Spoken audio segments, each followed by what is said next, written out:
Why, hello there. I am back for round three of reading Singularity by Android slash Miss Story Dragon. So I'm gonna wait a little bit, see if anybody comes in first, and while I'm doing that, I am going to tweet this out. So give me a moment while I do that.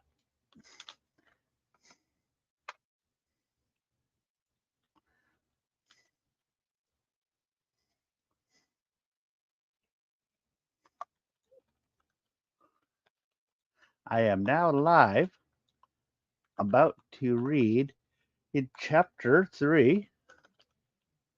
Might help if I actually spell correctly. Chapter three of Singularity by Miss Story Dragon. Hope to see you there.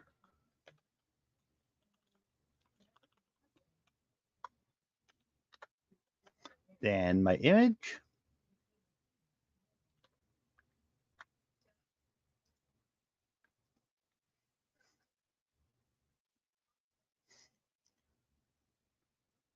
Do do do.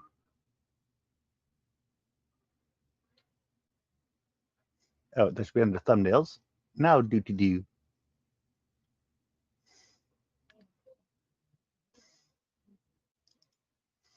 There we go.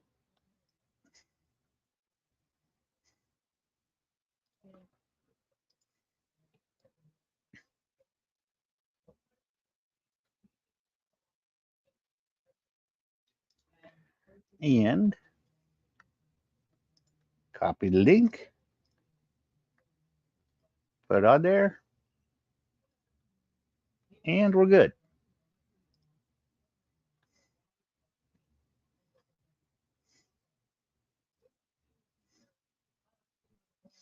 Do do do do do.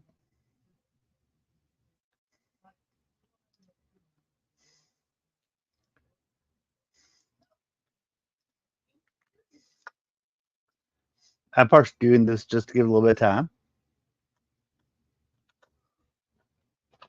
But also, why not, right?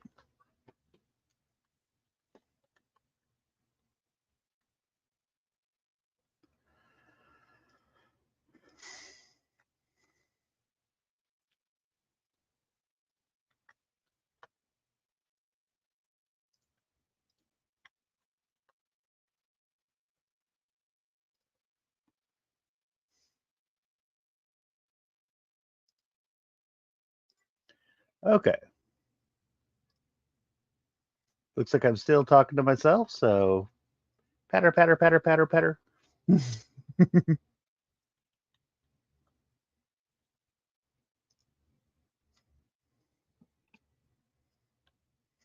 But not pattering for too long, because in a moment I'm just going to start reading.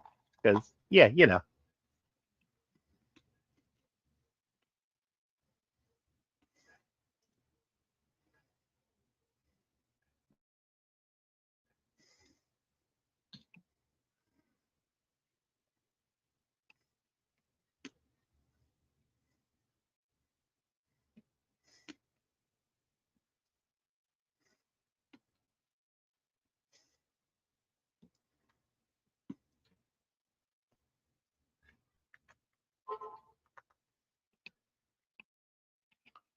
Okay. Well, in a moment, I shall be starting. Do do do do do do do do do do.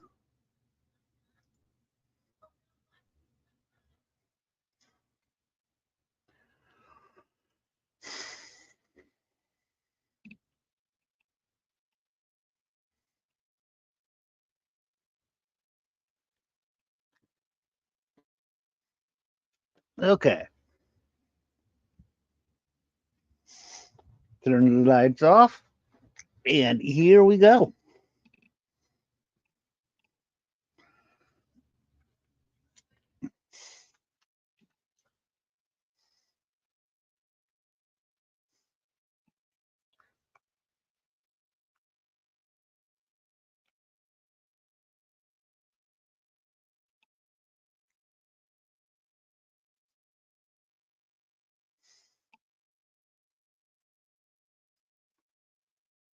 Okay.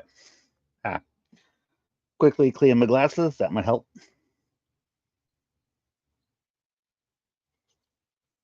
Because tip, I'm actually reading off my TV screen. That's how I've been doing this. So it's not like I have the book directly in front of me.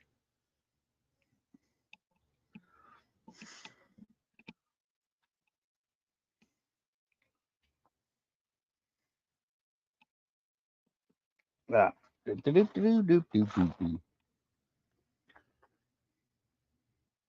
Ah, hello to who else is here. Hello. I've not actually started yet, so you are here in time to get to hear me read all of it, assuming that you want to. And I'm hoping that you do, because this book is a banger from start to finish. I'm pretty sure that there has not been a chapter that I have been disappointed in while reading it. Ah, that's much better. I just got my microfiber cleaning cloth out too to clean my glasses. Okay,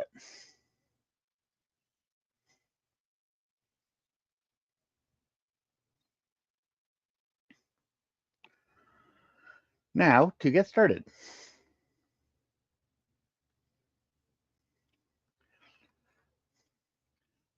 I'm just going to give us the last thing here.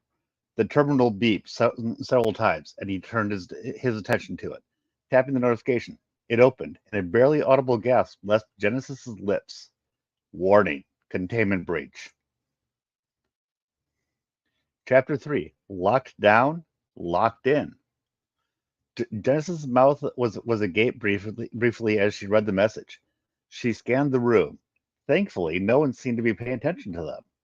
The female Bacarian was engrossed in conversation with a few others. Among them, she noticed a few had bandages on different parts of their bodies.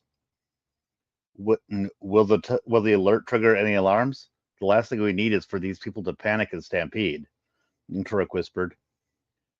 No, the alarms have been silenced. When they were audible, a number of people complained about affecting their work output. As long as we remain calm, everyone else should be fine, Nandile replied. Good. Is there any way we can find out exactly what triggered the alarm? She asked. Yes, but let me guess. You can't say what it is. Turek cut in. Of course. I can't specify, but I can tell you that it's not contagious. I'll see if I can access the biosignature system to pinpoint their missing staff. Nandile typed away on the computer, quickly swiping through a few windows before locating the right one. He pointed at the screen. Here we are, in the assembly and mess hall. This blue haze represents CO2 emissions. It looks like there are four other blue clusters, two in the residency building, one in laboratory suites, and another in supply building. There's no way of knowing which person is where, but it doesn't matter. They all need to be brought back here as soon as possible. I suggest we start where Daniel is least likely to be holed up, which would probably be the supply building. If we're careful, we get as many people to safety as possible before he knows we're here. Then we can get the jump on him and find out what happened to those security agents. It sounds like a solid plan. What can you tell us about the supply building? Genesis asked. It's mostly used for storing food, clothing, toiletries, medical supplies, and emergency equipment. Everything is kept in secure containers.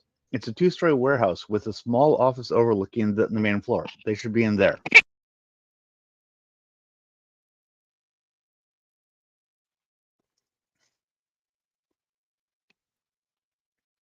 Okay.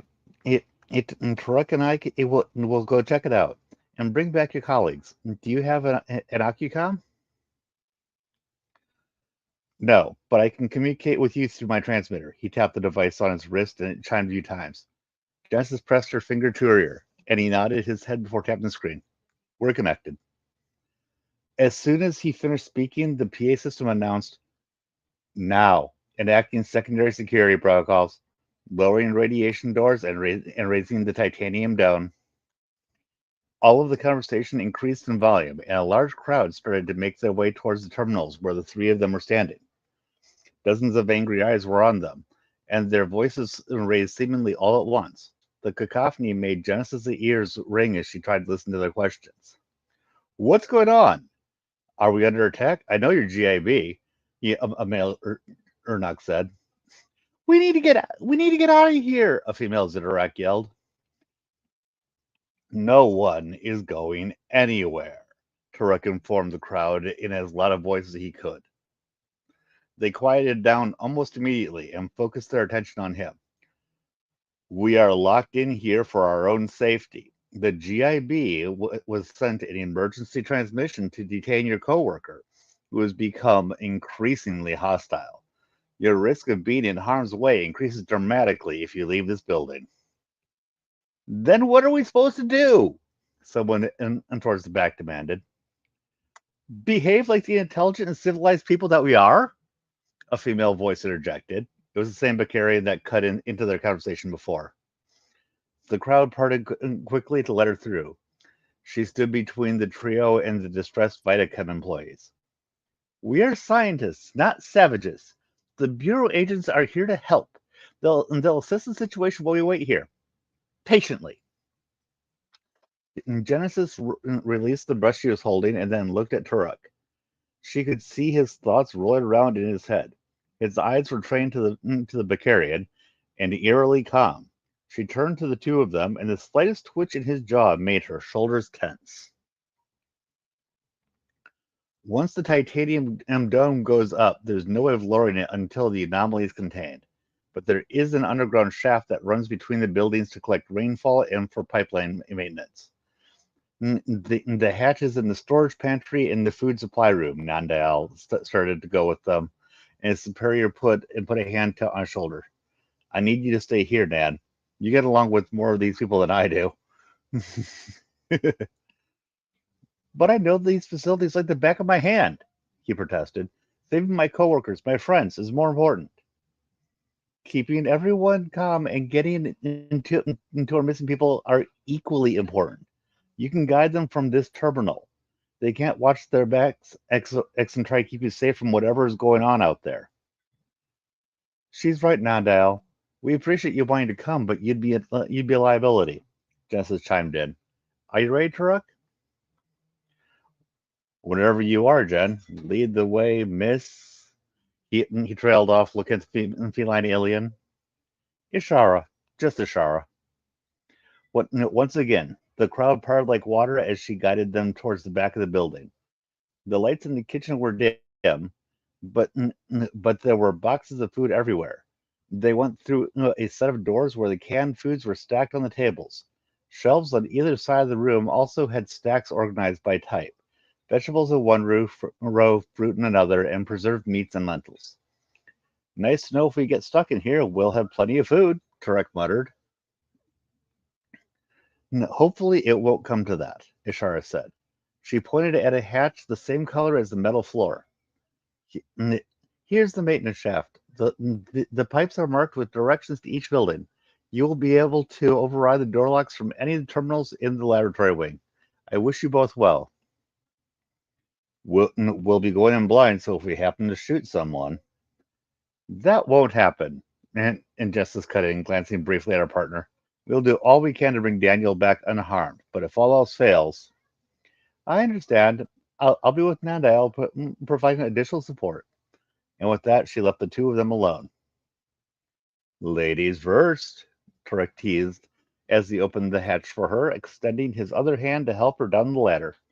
She brushed past it and helped herself down. Don't mind if I do. Let's figure out what's going on, she sighed.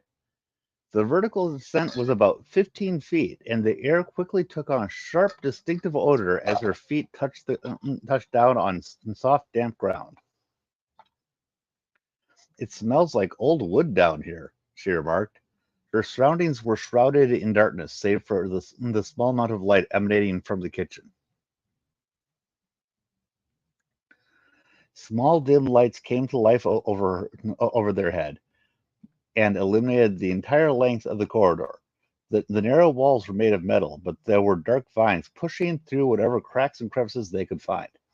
We've got a long walk underground to get to the next building. As long as we don't have to walk the whole day.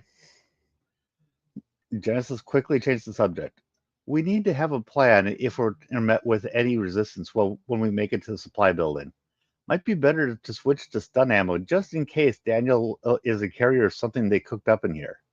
She went for her gun, removing the clip and putting it in her side bag, and then replaced it with a clip with glowing blue bullets. Good idea. She could hear Truck tinkering with his weapon behind her. You never know with these kinds of private companies. They don't want us knowing anything about their dealings. No cameras, no audible alarms. That Bacarian that was hovering. Everything sounds off, very off. Speaking of, I was worried that we would have a repeat of Paris City. I saw the way you responded to her. Something just isn't right. She makes me uneasy. Like Chief Varm? No, he grumbled. It's just I can't put my finger on it. Call it Iberian intuition. Iberian intuition? She echoed. That's new. Let's not lose our heads before we even get there. Stay focused. Don't start spiraling. I know, Genesis. Spiraling is your job. She chuckled. Shut up. They walked some of the way in silence, and she took more time to observe their surroundings, however limited they were. The red vines were everywhere, pushing through the cracks in the walls, crawling through the ceiling lights, and sprouting down through the corridor. With a facility this new and advanced, and all these big brain people, you think they'd have found a way to keep the local plant life under control. No telling what kind of damage these roots will do to the piping and electrical systems, she said. One thing Vitachem is a strong advocate for is a symbiotic, cruelty-free relationship with the environment. Whenever they build a new facility, they try to leave as much of the natural surroundings untouched as possible. So it's not surprising they have this much overgrowth. Let me guess. Vitachem set up shop on Dothar. When I was a whelp, a lot of my friends and parents worked there, retired from there, and even had a decent financial package to live off after they put in their time. Iberians lived for centuries, so wouldn't that cost the company a ton of credits? Well, that's why so many people try to get in, and so few are selected. Your contract consists of what you'll be paid in increments for the amount of years you work. But if you want to retire at, say, 55 years old, you would hardly get anything.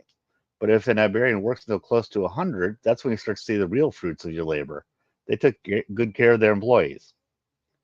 Sounds like the perfect place to work. Maybe I should leave the bureau and work for Vitachem, she joked. Yeah, he snorted. You and several million others will be on the wait list until you're too old to work. And finally, they reached the end of the corridor, and there was another ladder to take them up into the ground floor. The map says we're right at the supply building, she said, running her finger over the metal display. The pads of her fingers ran across something rough and uneven. Wait a minute. What is it? A part of this map is missing. How can you tell? You see the grooves in the metal? She pointed at the spot where she felt the inconsistency. There was something here before. Someone scratched it out. Her partner hummed. What are they trying to hide, and why? Now that is the right question to ask. But I doubt we'll get answers from Nandial or Ashara. We'll have to do some digging of our own, quietly. Or we can just do exactly what we came here to do. There could be a correlation.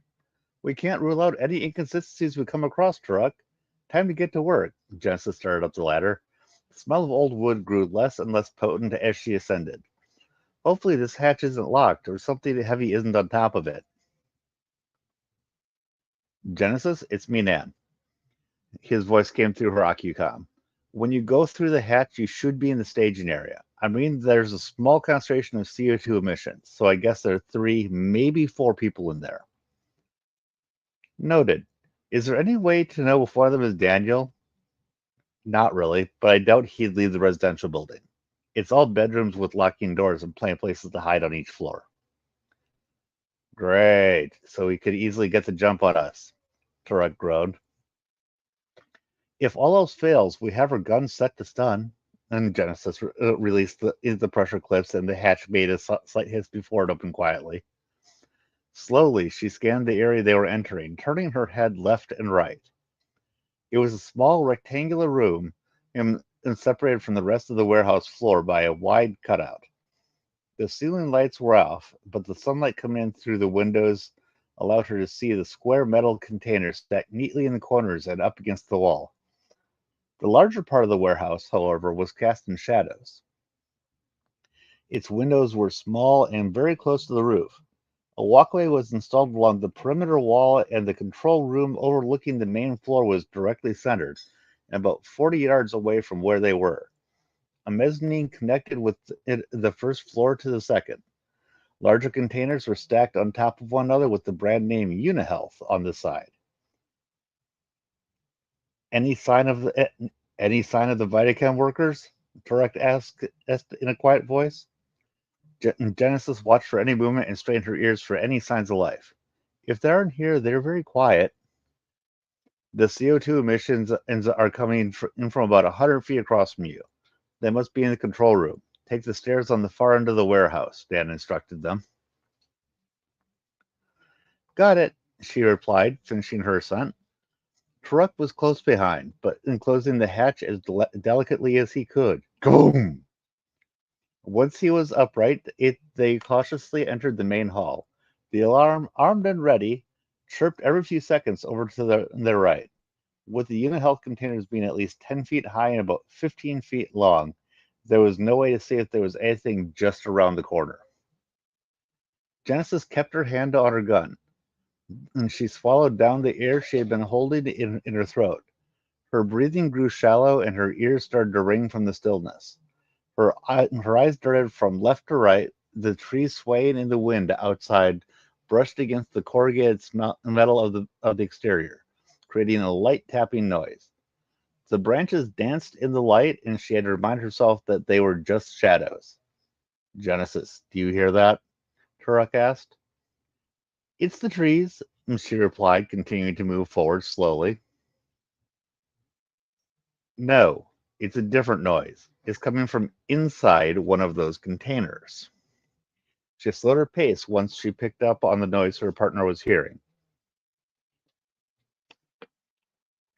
Removing her pistol, she took in a deep breath, closing her eyes momentarily. They were approaching the third to last row of containers, and the sound was more distinct. The sharp din of flimsy containers being ripped open filled the air. Licking her lips, she looked at her partner, and he removed his own weapon, nodding once. Genesis held her breath and then rushed at the entrance of the metal box, only to find a Vitachem worker hunched down over the packaged food. She exhaled in relief, dropping her gun-wielding arm to her side. Man, we found a survivor in one of the containers. I think this building is safe. Her voice made the employee pause what they were doing. They stood and turned to her. Light was sparse inside the supply storage, so the person's face was hidden in shadow. That can't be right. Wait, are you sure? Yes, I'm certain. There's only one cluster in that building. Genesis took one step back, lifting her gun-wielding arm. Turok raised his gun, aiming it at the mysterious figure. Finally, the person stepped forward into the light. It was a gray-white Kushara, his hands up in front of him in submission. Don't shoot. I was just looking for food. Identify yourself immediately, Turok demanded. Don't make any sudden moves. He stepped closer to them, and they stepped back. Genesis now had both of her hands on her pistol. There was food smothered around his mouth and on his hands. The sight made her swallow hard. There's nothing wrong with me, he assured them. I haven't eaten since early this morning. A crooked and strange smile graced his face. What's your name? She asked forcefully. Marjorus Alvion. Nan, is there someone on the roster with the name Marjorus? Yes, but that can't be Marjorus unless... Get out of there, Genesis, he urged. You don't have to be afraid, Marjorus told them. He took another step towards them, and they backed further away. Upon closer inspection, Genesis could see black veins peeking just above the collar of his uniform and around the corners of his eyes. Sir, You look ill. You need to be seen by a doctor. I'm fine.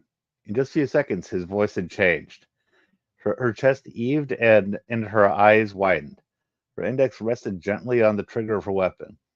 He stepped towards him again, the unsettling grin on his face had disappeared. Please put down the weapon. Both Bureau investigators took several more steps back, their weapons still trained on the Kashara. If you continue to press forward, we will have to assume you intend to incur physical harm. This is our final warning to stand down. Marjoris's eyes is narrowed to dark slits.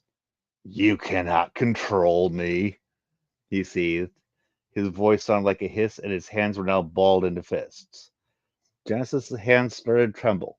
Her finger rested heavily on the trigger as her eyes watched his every move. We don't have to do this, she said. He said nothing as he lunged forward at them, a strange grating sound erupting from his throat. She hesitated to pull the trigger, but her partner did not. Truck managed to land 3 shots in his chest, and he fell face first to the ground immediately, just a few feet from where they stood. He lay perfectly still. You froze. Replacing her gun in its holster, she drew close to the fallen Kashara, tapping him with her boot. I didn't think he'd actually attack us. He showed all the signs of being aggressive and failed to heed our warnings. You're gonna have to do better than that. So I guess you're ready to tell me why you used lethal rounds then. A door opened and they both focused their attention on the control room. And Ernak stood at the railing, followed by a pink female Kashara. Please hurry before the rest hear you, she said in a loud whisper. The rest? Genesis echoed. A blood-curdling shriek pierced the air, and 4 others emerged from the containers in front of them on either side. Her eyes widened as her hand went for her gun. Then she remembered she was carrying in a few chaff bombs. Quickly, she dug in her side pouch, grabbed one, and rolled it onto the ground before taking it off to the left for the stairs. Turok, get to the stairs! My plan exactly, he shouted back, scooping her up into his arms and breaking into his stride. She could hear them not too far behind, snarling and growling as they gave chase. Turok ascended the stairs by twos and sprinted down the catwalk to the 2 Vitachem workers. They all hurried into the room and closed and locked the door as soon as they were all inside. A male Vrock in a blue uniform was quick to slide a set of metal lockers in front of the door, just as they started to pound on it, yelling and gnashing their teeth on the other side. Genesis nudged against her partner, and he set her down on her feet. Thanks, she said quietly. It's a good thing you're light as a feather, or we'd have been done for. She took a moment to look around the room. 5 employees stood before her, 2 female Kashara, 1 male Balernak, 1 male Vrock, and a female Zedarak, who was looking through the shutters and into the warehouse. Genesis tapped her Occupcom. Nat, we've located 5 employees in the warehouse control room. Thank the makers. And what happened to Marjoris? He asked. We had to put him down. Oh, his voice sounded downcast. I understand. Hopefully that's the first and only casualty. Yes, but we have a problem. The CO2 sensor didn't detect your coworker. There are more like him. We don't know how many of them there are. They could be all over the compound. I'll let you know when we're ready to go to the R&D building. Got it. The Occupcom cut out, and the Vitachem workers looked at the 2 of them. Are you a part of the Bureau? You look like it, the Ernak said. Yes. We were sent here to detain Daniel. I'm assuming he's still in the residential building? Yes. He barricaded the doors. I'm not sure if there's anyone else in there. But those security agents from the other compound went in and never came out.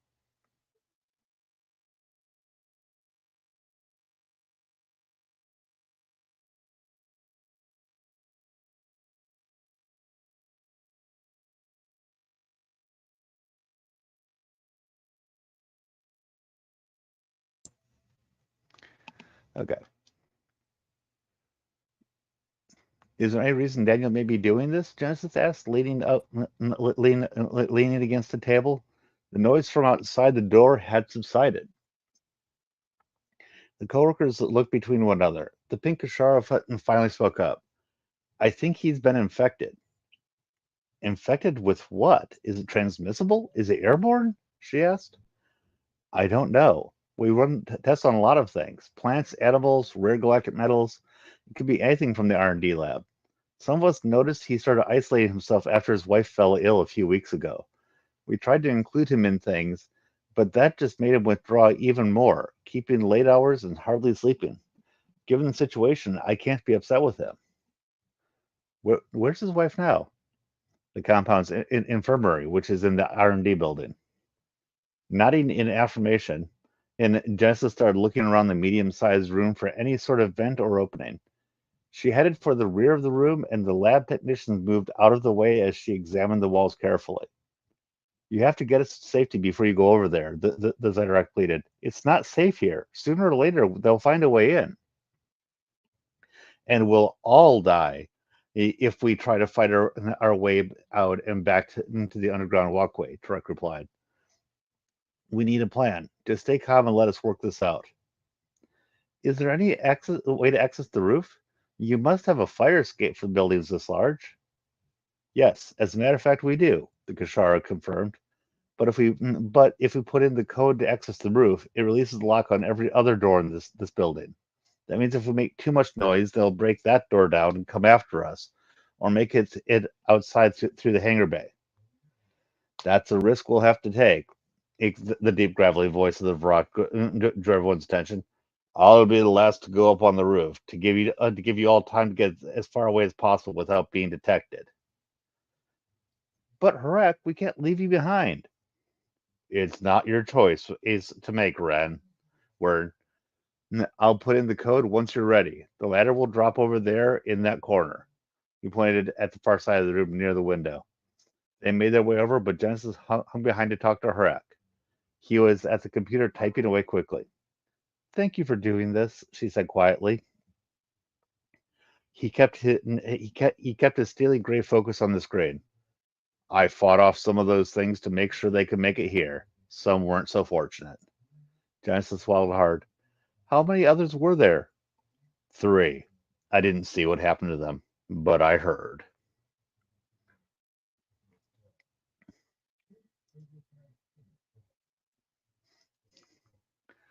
She took a moment to peek through the window. They were back on the ground floor, rummaging through the food containers and eating wherever they could find. I've never seen a Kashara that aggressive.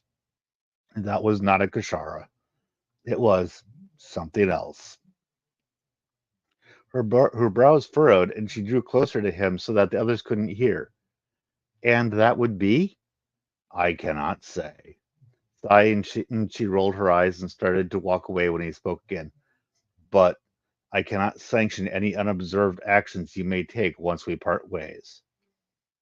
A smirk that he did not see graced her face as she turned to join the group. What does it look like up there? 2 rooftop gardens separated by tinted UV glass and about 200 feet of a pair of walkways suspended over the floor of the main warehouse. Sounds like a breeze, Genesis replied, looking up at the ceiling. A what? Warren asked. It's a phrase we use on Earth to indicate something is simple or won't require much effort to complete. Sounds like a breeze, he repeated. I like that. A soft click drew her attention, and the ladder slowly came down as the roof access hatch opened. Sunlight poured down the shaft. I'll, I'll go up and make sure the coast is clear, Tarek told the group. They all nodded, and he started to climb. Genesis drew their attention to her with her voice. Following mine truck's instructions will be critical to your survival. Do not try to be a hero, and do your best to remain calm until we have safely rejoined the rest of your coworkers. They all nodded, and then there was a loud bang against the door, followed by a cacophony of growls, snarls, and hissing. Harak got up from his chair and looked expectantly at the metal lockers, keeping the door closed. They're back! Ward exclaimed. He ran to the ladder and looked up. Is it clear up there? Hold on. Turok replied. A few seconds passed. Start sending them up, he said. Without delay, Warren started climbing rather quickly, followed by the other female employees. Genesis was able to start climbing until the banging grew more consistent and powerful enough to cause the lockers to lean forward. An arm shot through the narrow opening between the door frame and the door itself. Genesis was quick to remove her gun, but Harak was already charging towards the lockers. With all his might, he slammed his shoulder into the heavy metal containers, and the sheer force separated the hand from the rest of the body. She could hear the person on the other side howling in excruciating pain. The severed body part sailed through the air and landed on the floor, a pool of dark green blood quickly forming underneath it. Swiftly, she grabbed it and put it in her pouch.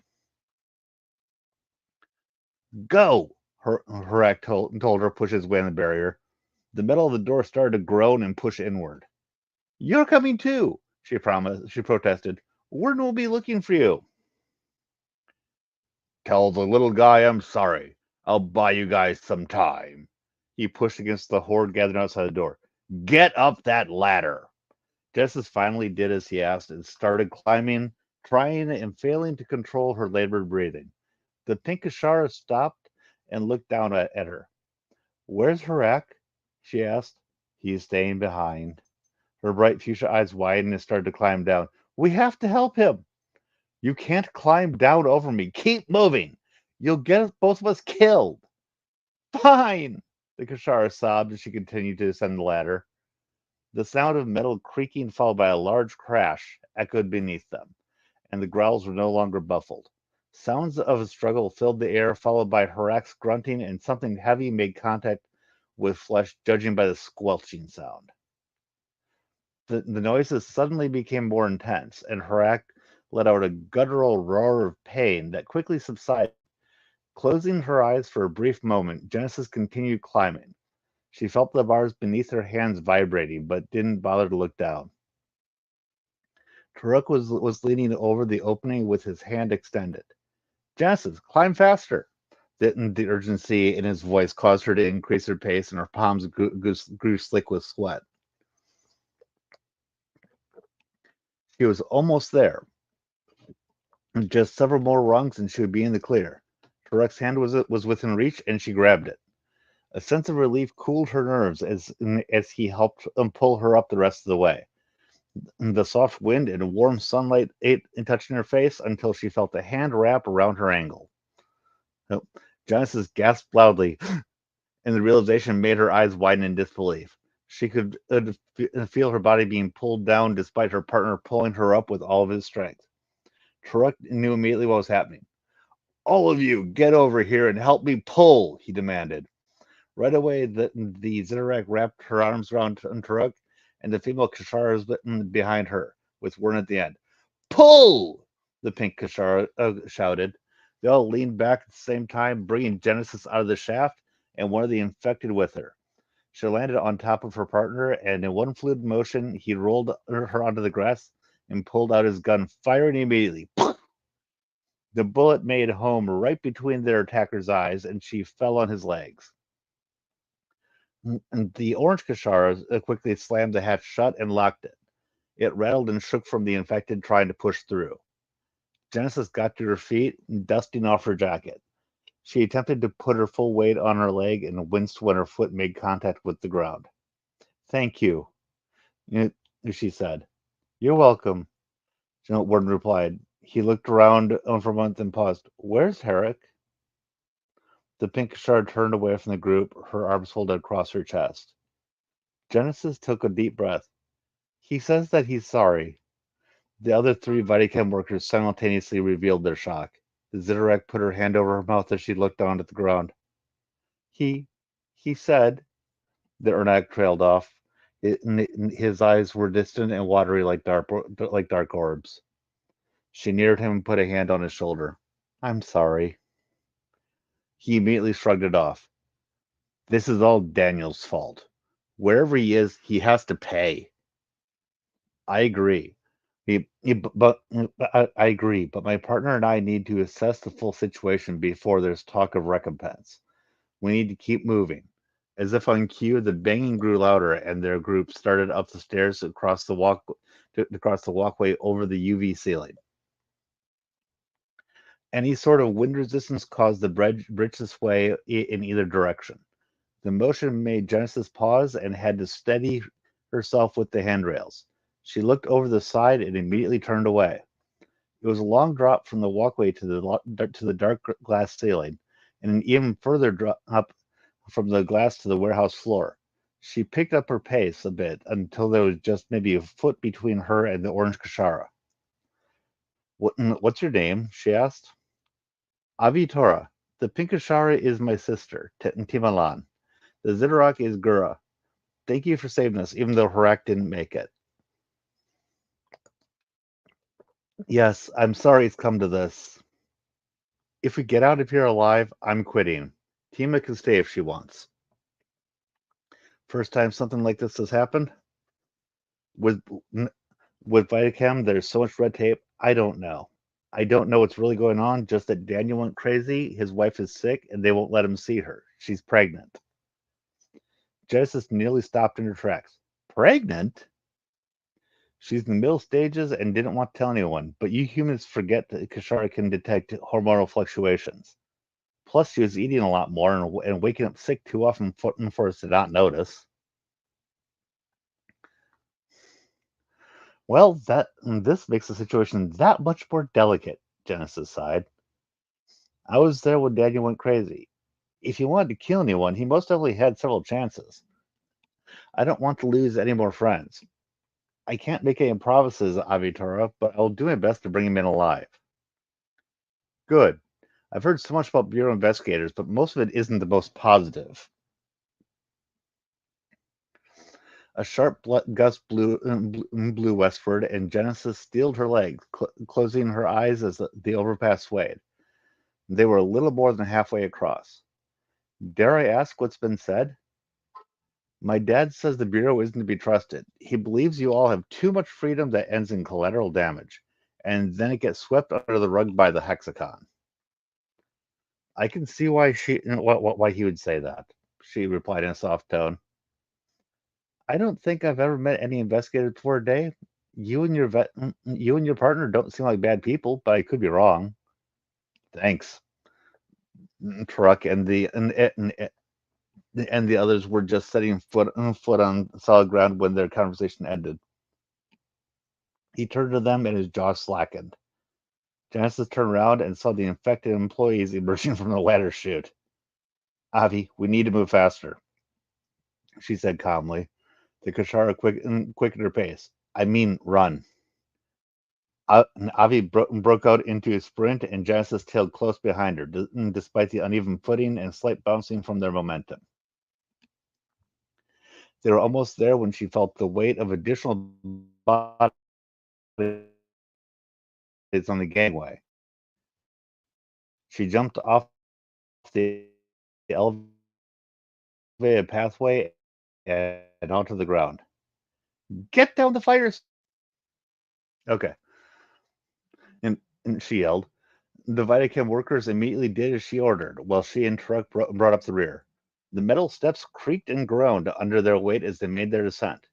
Once they were on the ground, they wasted no time rushing for the conference hall. The blast doors were still shut tight, but that didn't stop Worm from banging on them like a madman. Let us in, he begged.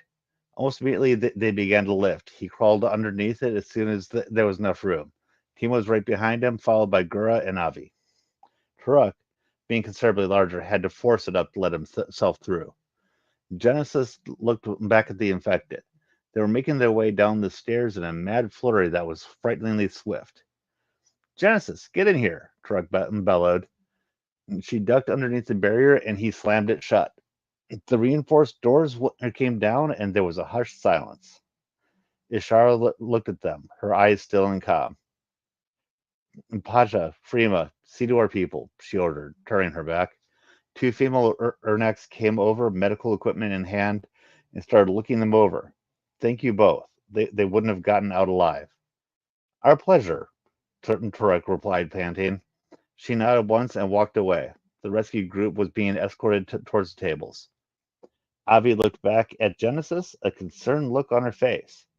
She gave her a reassuring smile, and then the Kashara returned it before focusing on her sister as they walked away. Truck turned to his partner, barely speaking above a whisper. Now you're going to tell me why you have a severed hand in your pouch. And that's the end of chapter 3. The next chapter's name is Chapter 4, Unknown. So, yes, thank you all for being here. There were, I think I noticed that there were at least 3 people here at one point. I hope that of the 2 that are here, you were able to listen to all of it. I enjoyed reading it to you. I hope that you enjoyed it having me read it to you. So, yeah, very good writing as always. From Miss Story Dragon herself, enjoy. It's me, the author.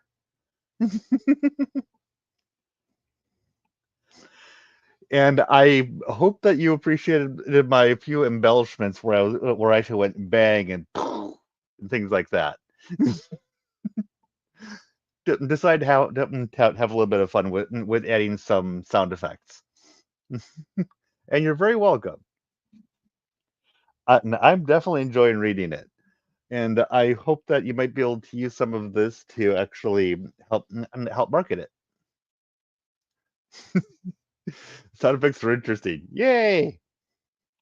Uh, the one that really amused me was one that really didn't fit when it was like so and so closes the door quietly and I went boom.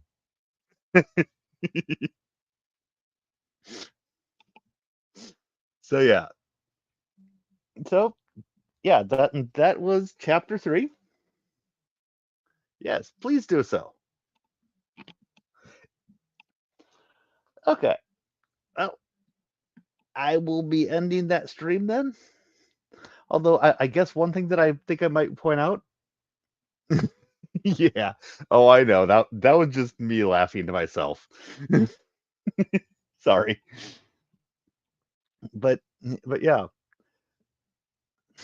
And you may notice that my actual verbal reading of it may be a bit slower than how fast I actually read to myself, but it might give you an idea about how I actually read a book. I sit down and I read the book. That's part of why I go so fast. So have a good night, y'all. And I'm glad everybody and I'm glad that the author approves, and I hope that everybody else who listens and watches this likes it as well. So peace. Woo. Good night.